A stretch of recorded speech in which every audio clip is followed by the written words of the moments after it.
الحمد للمعلم الطلاب ومسهل الخير لمن يتعلم ثم الصلاة والسلام على النبي وآله وصحبه جاهدهم يا ربنا كفر عنا ذنوبنا ووالدينا ولمن هو مسلم ندعوك اللهم علما نافعا من يومنا إلى الحساب يقوم آمين آمين آمين ويا فتاح آمين آمين آمين ويا عليم. Alhamdulillahilladzi ahya bi dzikrihi qulub ibadihi al-arifin wa amata an bawatinihim hujubal khata'i fa qamu li irsyadil ibadi ila ulumiddin. Wassalatu wassalamu ala sayyidina Muhammadin wa ala alihi wa ashabihi sadatil akramin. Amma ba'du, fa inna asdaqal hadithi kitabullah wa khairul hadi hadi Muhammadin sallallahu alaihi wasallam wa syarrul umuri muhdatsatuha wa kullu muhdatsatin bid'ah wa kullu bid'atin dhalalah. Segenap jamaah Masjid Al-Abrar, para ustadzah, ibu-ibu hajah, hadirat sekalian, jamaah majelis taklim yang dirahmati oleh Allah dan yang berbahagia. Alhamdulillah pada sore hari ini kita berkumpul kembali bermuajahah melanjutkan pengajian rutin kita mengaji kitab Irsyadul Ibad. Mudah-mudahan yang tadi sudah dibaca dan yang akan kita baca menjadi sesuatu yang bermanfaat dunia akhirat. Amin ya rabbal alamin. Melanjutkan pembahasan tentang sholat jenazah, sholat jamaah maksud saya, tentang sholat jamaah, sholat yang lebih utama dibanding sholat sendirian. Ada banyak keutamaan, diantaranya kekompakan. Solid, tahu solid bu? Solid tahu solid? Solid itu kompak, solidaritas antar sesama muslim, solidaritas antar sesama orang Islam. Ini juga bisa dilihat dari jamaahnya. Kalau jamaahnya kelihatan jarang-jarang, masjidnya banyak, tapi safnya cuma satu saf, di sana ada masjid lagi, padahal itu kampung orang Islam semuanya. Ini berarti menunjukkan bahwa solidaritasnya kurang. Tapi kalau banyak, satu masjid penuh, kemudian di seberangnya lagi ada masjid penuh lagi, maka ini menunjukkan solidaritasnya ini kompaknya, ini tinggi. Ini bisa dilihat dari sholat jamaahnya. Banyak keutamaan-keutamaan sholat jamaah yang sudah kita bahas melalui hadis-hadis dalam kitab Irsyadul Ibad ini. Berikut ini juga ada sebuah hadis di halaman 230. Sama-sama kita baca. Bismillahirrahmanirrahim. Wa ahmadu an Aisyata innallaha wa malaikatahu yusalluna 'alal ladina yasiluna as-sufufa wa man sadda furjatan rafa'ahu Allah ta'ala biha darajatan. Mengeluarkan hadis Imam Ahmad dari Sayyidatina Aisyah. Beliau berkata bahwasannya Allah Subhanahu wa taala wa malaikatahu, dan malaikatnya Allah, yusalluna 'alal ladina yasiluna as-sufufa, bersolawat kepada orang yang menyambung saf-saf salat, menyambung barisan-barisan salat. Wa man sadda furjatan, barang siapa menutup kelowongan, menutup satu yang lowong atau satu yang kosong, rafa'ahu Allah ta'ala biha darajatan, maka Allah akan mengangkat dengan satu lowong itu, dengan satu kosongan itu, Allah angkat darajatan, satu derajat. Sholat atau barisan dalam sholat jamaah ini hendaknya disempurnakan dulu mulai dari baris pertama. Shaf yang mengiringi imam, habis imam baris pertama. Baris pertamanya ini dipenuhin dulu, jangan sampai ada kekosongan, jangan sampai ada kelihatan lowong di situnya, kosong. Kayak ada kekosongan, ada lowong di situ, dia jangan. Nah, jadi harus disempurnakan. Nanti kalau sudah sempurna baris pertama, baru bikin baris kedua. Orang yang mau menyempurnakan kekosongan dalam satu barisan, maka Allah akan angkat dia satu derajat. Derajat yang dimaksud di sini, Allah muliakan dia satu derajat. Banyak hadis yang mengetengahkan tentang derajat ini. Di antaranya orang yang datang ke masjid untuk sholat jamaah, orang yang datang ke masjid untuk melaksanakan sholat, maka akan setiap langkahnya ini adalah satu derajat yang Allah naikkan. Jadi derajatnya di sisi Allah ini nambah satu. Besok begitu lagi datang ada yang kosong di barisan kedua, maka dia ngisi di situ dulu. Jadi mengisi barisan yang kosong atau mengisi satu yang kelihatan lowong ada dalam barisan itu, ini hukumnya sunnah, disunnahkan. Dan lagi juga setelah mengisi kekosongan, hendaknya jamaah ini meluruskan safnya, ini juga sunnah. Jangan kelihatan ada yang maju, jangan kelihatan juga ada yang mundur. Jadi nggak lurus, jangan. Sunnah meluruskan barisan. Jangan kelihatan ada yang tidak rata barisannya, jadi dirapatkan juga diluruskan. Orang yang mau melaksanakan ini maka akan Allah angkat derajatnya. Ibu-ibu hadirat rahimakumullah, derajat di sisi Allah kemuliaan artinya. Dan kemuliaan di sisi Allah itu bukan kemuliaan yang sifatnya materi. Kalau menurut orang umum, ada orang ganteng, duitnya banyak, jabatannya terhormat, mulia nggak Bu? Mulia nggak Bu?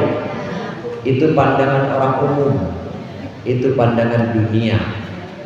Tapi kalau Allah memandang bukan dari situ, Allah memandang bukan dari gantengnya, bukan dari duitnya, bukan dari jabatannya. Allah lihat hatinya. Allah melihat apakah hatinya benar-benar jujur untuk Allah waktu dia melaksanakan jabatan itu. Allah lihat hatinya, apakah benar hatinya jujur waktu dia mengumpulkan dan menggunakan uang itu untuk sedekah, apakah benar karena Allah atau bukan. Yang Allah lihat hatinya. Allah melihat apakah kegantengan, kecantikan paras wajahnya itu jujur mensyukuri nikmat Allah atau justru dalam hatinya ada kesombongan. Yang dilihat oleh Allah hati, bukan zahirnya, bukan tampilan luar. Kelihatannya mah enak, ibu punya mantu pejabat, duitnya banyak, ganteng. Kira-kira ibu mulia nggak Bu? Mulia nggak? Mulia pandangan manusia, derajat di sisi manusia seperti itu. Tapi derajat di sisi Allah tidak seperti itu. Derajat di sisi Allah yang dinilai adalah kedekatannya dengan Allah. Semakin hari dia merasa semakin dekat, makin hari makin dekat lagi, merasa terus diajak untuk kenal Allah, diajak untuk mendekat pada Allah. Ini namanya makin tinggi derajatnya. Ada orang yang kelihatannya biasa-biasa saja, materinya ya pas-pasan, kadang utangnya banyak, nggak lunas-lunas, ada aja yang nagihin. Kemudian mukanya juga ya nggak tapi enak dilihat. Ya kalau diajak kondangan juga kayaknya malu diajak kita ngajak dia.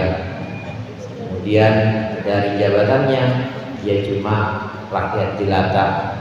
Rakyat jelata tahu?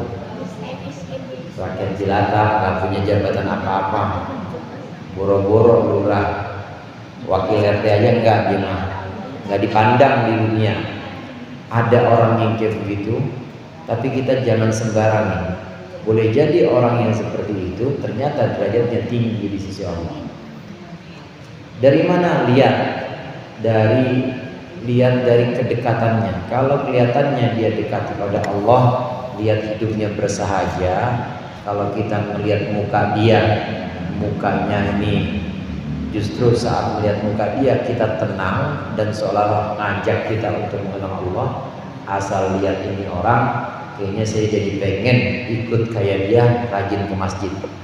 Asal lihat ini orang, kayaknya saya pengen ikut sama dia, rajin ngaji. Ngajak, namanya ngajak. Terus ngajak untuk mendekat kepada Allah, maka itu orang sebenarnya derajatnya tinggi. Jadi tidak tergantung atau tidak terpaku pada tampilan zahir. Kelihatannya biasa-biasa aja, tapi sebenarnya derajatnya tinggi di sisi Allah. Karenanya derajat di sini bukan derajat yang tadi saya bilang tampilan zahir. Ini supaya jangan ada orang yang saya sholat terus Ustaz, asal ada jamaah saya ikut, barisan paling awal, paling depan. Asal ada yang kosong saya isi, yang lowong itu pasti saya tampil. Tapi derajat saya kok ada yang naik, masih jadi rakyat jelata, utang kagak tutup. Bukan itu. Jadi bukan itu patokannya. Patokannya kamu semakin merasa dekat dengan Allah, merasa tenang hatinya, merasa nyaman dan terus bersyukur, itu tandanya dekat sama Allah. Kalau orang terus bersyukur dan terus merasa diajak terus untuk mendekatkan Allah, itu namanya orang yang derajatnya tinggi di sisi Allah. Nggak pusing orang yang begini, Bu. Nggak pusing. Ya walaupun ada kejadian-kejadian atau ada musibah menimpa dia nggak pusing karena dia punya Allah. Kalau udah punya Allah, maka tenang hatinya. Derajat yang dijanjikan di sini, orang yang menutupi kekosongan atau lowong dalam saf, maka akan Allah angkat derajatnya. Ini maksudnya bukan derajat zahir, tapi kedekatannya kepada Allah. Dia terus merasa dekat dan mengenal Allah, dan sampai pada tingkat dia merasa tenang di mana aja dia berada. Di mana aja dia ada, dia nggak bisa merasa khawatir karena dia punya Allah. Itu namanya derajat. Nah, kalau kita mau sampai pada tahap itu, mau diangkat derajatnya dan dapat ketenangan, maka sholat jamaah, kemudian diisi saf barisannya, diisi kekosongan yang ada. Orang jabatannya tinggi, duitnya banyak, mukanya ganteng, istrinya cantik. Ada yang puyeng loh? Ada nggak yang puyeng kira-kira? Dia duitnya banyak, jabatannya tinggi, istrinya cantik, duitnya banyak, pokoknya kelihatannya mulia. Tapi dia bisa pusing nggak? Bisa pusing. Yang ngurusin bininya belanja mulu, terus ngurusin duitnya juga ternyata ada kasus, kan jadi pusing. Nah, pusing ini tadi ya termasuk pusing ini adalah teguran maksudnya supaya dia kembali kepada Allah.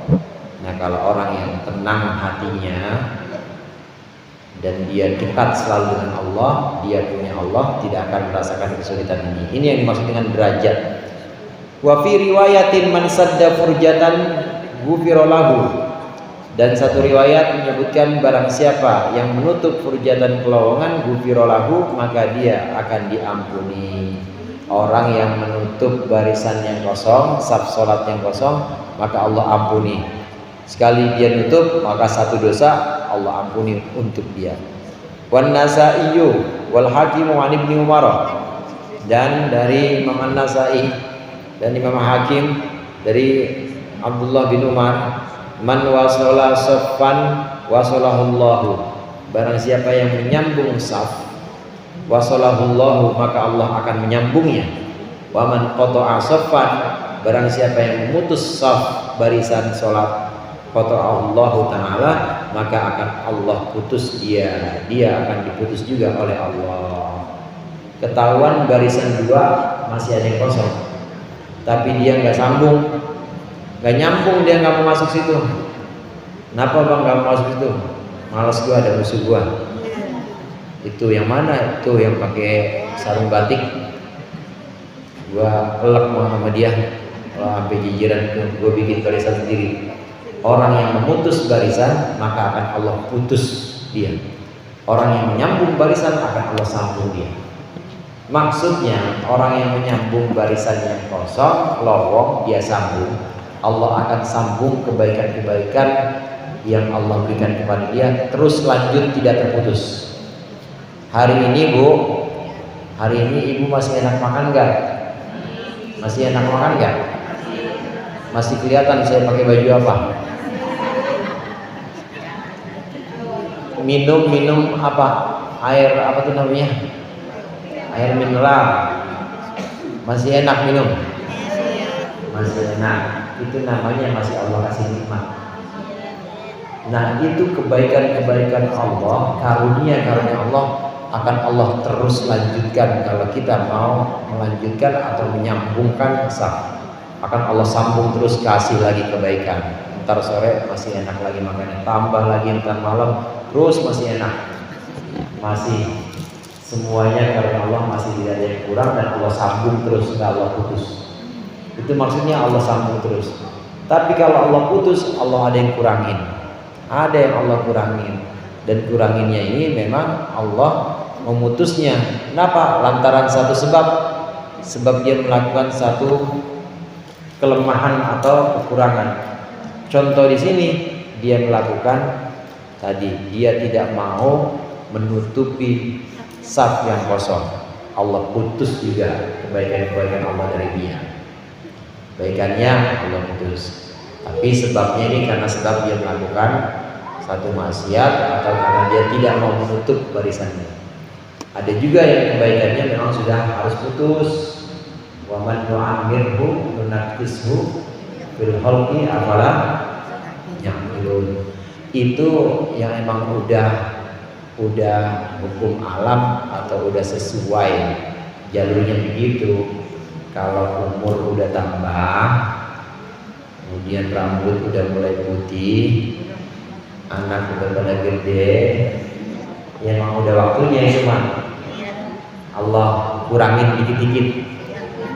Allah kurangin dikit-dikit. Dulu ibu makan sate masih enak ya? Enak nggak sate? Sate kambing, bukan sate ayam, bukan. Sate kambing masih enak. Dulu. Sekarang bisa makan 10 tusuk. Karena udah Allah kurangin. Yang dimaksud Allah kurangin atau Allah putus bukan yang seperti ini, bukan. Karena ini memang sudah ketentuan Allah, sudah merupakan sunatullah. Semakin orang tambah usia maka akan semakin lemah badannya, Bu. Lemah apanya, Bu? Badan, anggota badan seperti gigi, rambut, wajah. Yang enggak lemah atau yang tidak akan bertambah lemah itu adalah ingatan untuk orang yang sering ngaji. Kalau orang yang suka ngaji, dia suka berpikir, habis ngaji di Masjid Al-Abrar, nanti di rumah dia baca lagi. Habis ngaji di Baitur Rahman, di rumah dia ulang-ulang lagi. Itu insya Allah justru makin kuat. Ingatan makin kuat, hafalan itu makin kuat kalau dia terus dia biasakan seperti itu. Badan boleh lemah, gigi boleh tanggal, rambut boleh tambah putih, tapi ingatannya makin kuat. Kenapa? Karena dia sering ulang-ulang, karena dia sering menghafal atau sering menalar, memikirkan pelajaran-pelajaran. Ibu-ibu sini begitu semua kan ya? Habis ngaji, ngederas lagi di rumah. Iya, insya Allah kalau begitu itu akan terus kuat ingatannya. Allah akan memutus, orang yang memutus barisan akan Allah putus. Maksudnya akan Allah putus sebagian kebaikan-kebaikan untuk dia, tidak Allah lanjutkan. Wa Tabrani an Wasibah.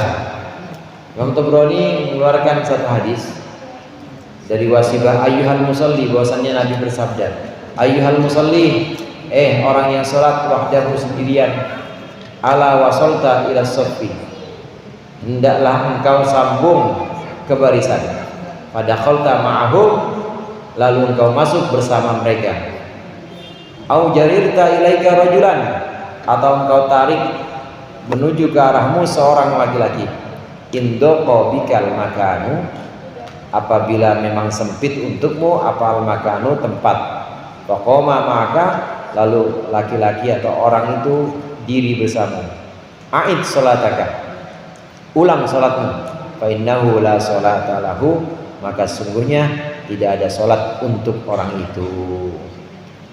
Rasulullah Sallallahu Alaihi Wasallam pernah satu hari sholat, barisannya sudah rapat, barisan 1, barisan 2, saf 1, saf 2, saf 3 rapat. Ada orang sholat sendirian, sampai akhir sholat dia diri sendiri di barisan belakang, gak mau gabung. Maka Rasulullah bilang kepada orang itu selesai sholat, orang yang sholat sendirian, kalau kamu sholat nyambung, ikut ke barisan, jangan berdiri sendiri. Kalau kamu gak mau masuk ke barisan karena alasan sempit, udah bejubel, kalau saya situ kayaknya saya ngejret, orang gemuk-gemuk dia kurus, kayaknya kalau saya situ saya kegencet. Kalau kamu khawatir seperti itu, tarik satu orang untuk jadi temanmu di saf yang baru itu. Tidak boleh berdiri sendirian. Kata Rasulullah, ulang sholat. Maksudnya mengulang di sini, ini hukumnya sunnah, gak wajib. Ulang sholatmu, fa innahu la sholat. Karena sesungguhnya sholatmu itu tidak sempurna. Dari hadis ini ulama mengatakan, menjelaskan bahwasannya orang yang sholat dia berdiri sendiri di barisan, maka hukumnya makruh. Makruh, bahkan ada yang mengatakan haram berdiri sendirian itu.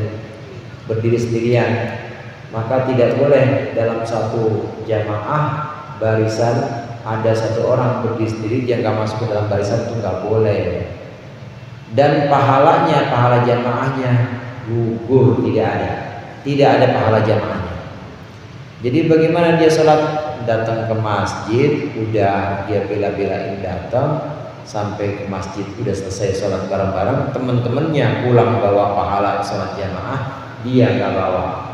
Sholatnya sama aja kayak sholat sendiri. Kenapa? Karena dia tidak dalam satu barisan, dia berdiri sendiri. Jadi sholatnya pahalanya pahala sholat sendiri. Teman-temannya pulang bawa 25 berkat, 25 ganjaran, maksudnya 25 derajat sholat. Dia pulang cuma bawa 1 doang, karena nggak dapat pahala jamaah.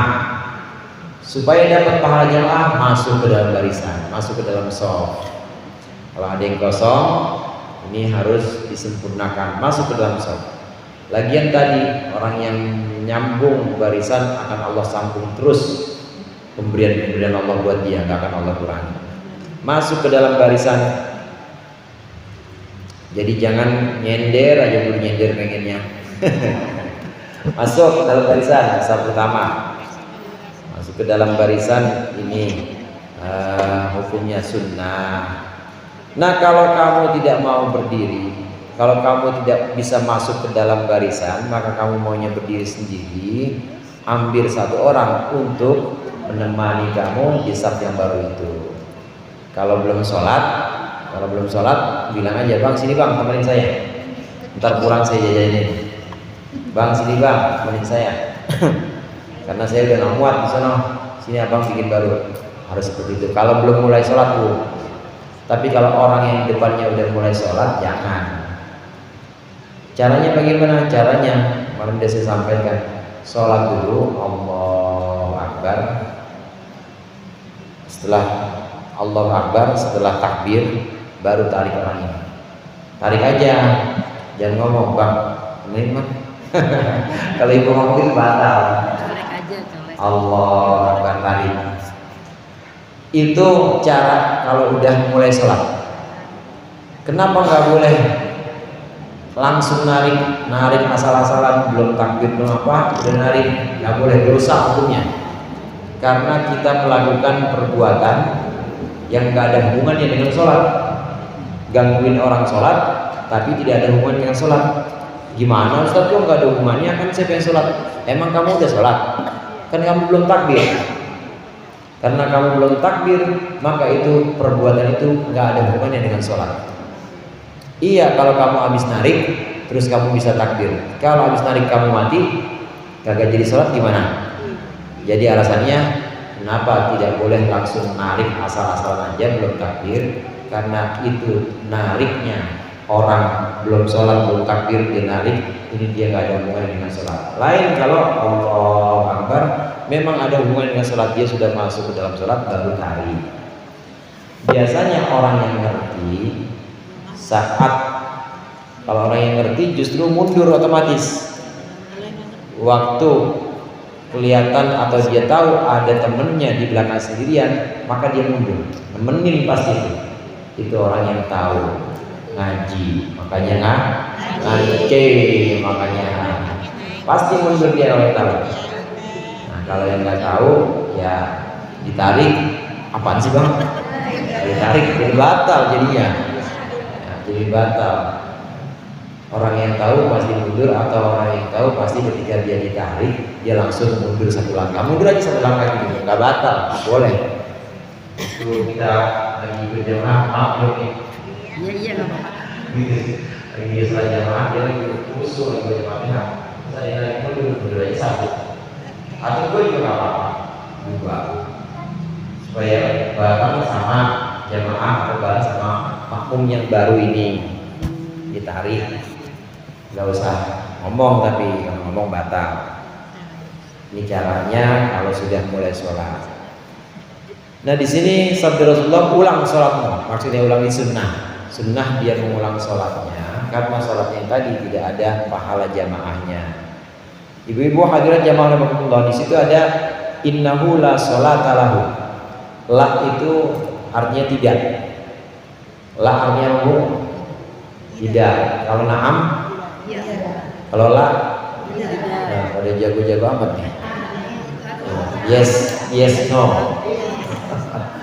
Na'am sama la. La ini artinya tidak. Dalam bahasa Arab, dalam nas-nas hadis, sering Rasulullah menyebutkan la sholata lahu. Ini punya dua pengertian, setidaknya ada dua pengertian, ada dua makna. Ada yang la-nya ini artinya menafikan sahnya, ada la ini hanya menafikan kesempurnaannya. Contoh Rasulullah menyebutkan la sholata liman lam yaqra Fatihatul Kitab. Tidak ada sholat bagi orang yang nggak baca Fatihah. Nah di sini Rasulullah menyebutkan tidak ada sholat bagi orang yang sholat sendirian. Sama-sama tidak. La sholata sama-sama bunyinya dalam bahasa Arab la sholata, cuma artinya beda, pengertian beda. Kalau la sholata liman lam yaqra qiraat ya liman lam yaqra Fatihatul Kitab, tidak ada sholat bagi orang yang tidak baca Fatihah. Ini maksudnya tidak sah, tidak ada sholat sah. Seseorang tidak sah sholatnya tanpa baca Fatihah. Inilah yang artinya menafikan sahnya satu ibadah. Nah kalau yang hadis barusan kita baca, ini hanya menafikan kesempurnaannya ibadah. Kesempurnaannya ibadah atau jamaahnya tidak ada. Tapi sholatnya sama nggak? Sah tetap. Ini perbedaan, walaupun sama persis la sholata. Rasulullah menyebutkan ini la sholata, tidak ada sholat. Maksudnya tidak ada sholat yang sempurna untuk orang itu. Adapun hadis lain yang tadi tentang Fatihah, tidak ada sholat, maksudnya tidak sah sholat orang itu kalau nggak baca Fatihah. Yang paham begini Bu, ini cuma ulama, artinya cuma dari kitab-kitab kita bisa dapat seperti ini. Kalau kita ngaji, kalau kita baca terjemahan nggak bakal paham.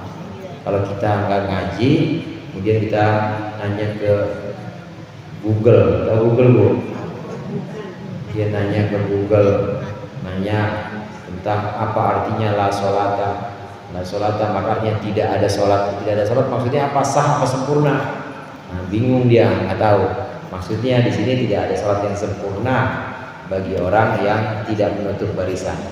Kalau yang tadi tentang Fatihah, tidak ada sholat yang sah bagi orang yang tidak baca Fatihah. Ini perbedaan arti la nafi dalam bahasa Arab. Fa innahu la sholata lahu. Dengan demikian seseorang ini hendaknya mengisi saf atau barisan sholat jika ada kekosongan. Tidak boleh berdiri sendiri.